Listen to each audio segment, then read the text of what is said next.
Part 14. Shui went back inside to video call his mother. Inside was quieter, away from the crackling fire outside. I could hear his laughter through the window now and then. His mother was a retired professor from a university in Beijing, probably from the Chinese department, and after retirement she devoted herself to painting. His stepfather had been an editor at a literary magazine, a man with a fascination for collecting rare stones. That's where Shui's habit came from, his love of picking up rocks wherever he went. His biological father, he told me, had died saving someone's life in northeast China when Shui was just a baby.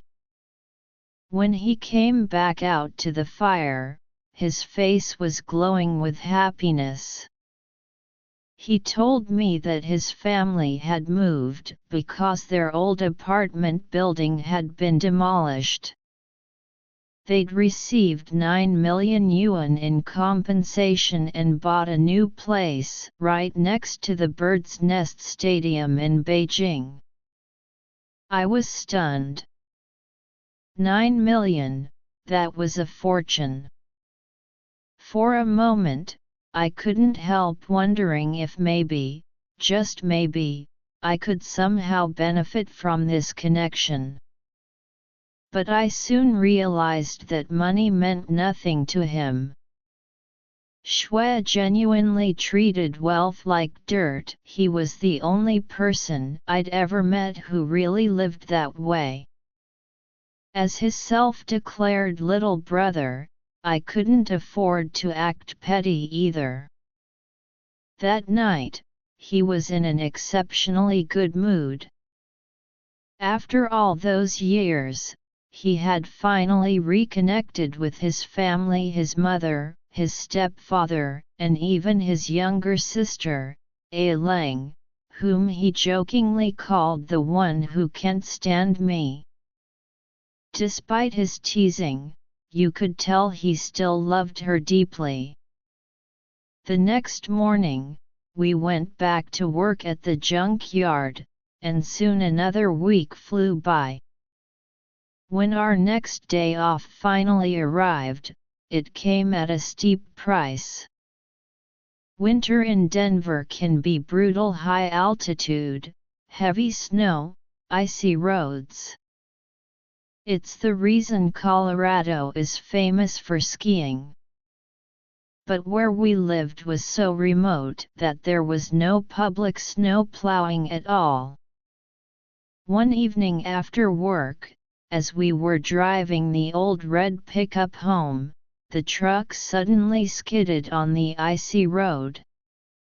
It failed to turn at a bend and went straight through the front gate, a rusted iron one that shattered on impact. The broken metal punched through the windshield, missing us by inches. By sheer luck, the truck stopped right at the edge of the frozen lake outside our house. If that gate hadn't been there, we would have gone straight into the water. And since I couldn't swim and it was the middle of winter, we'd both have been finished. So the next day, we took an unplanned rest day. We called someone to come replace the windshield. Labor and parts together cost $300.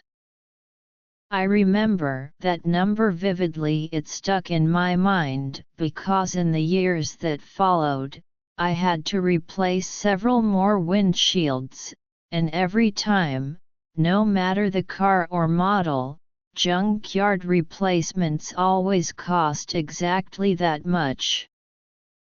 The following morning, once we'd calmed down, we decided to make ourselves useful even while staying home, partly so we could still claim wages. We made it a rule, whatever we did, we'd take pictures as proof for the boss. After breakfast, we set out to clean up the yard, though in reality we were more interested in tracking animals in the snow. The white ground was covered in prints: squirrels, raccoons, wild boars, all giving themselves away by the size and pattern of their steps.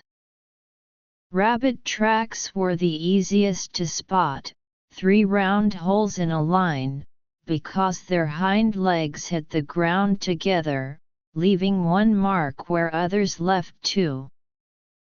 As we worked, we gathered fallen branches from the yard and piled them up for firewood.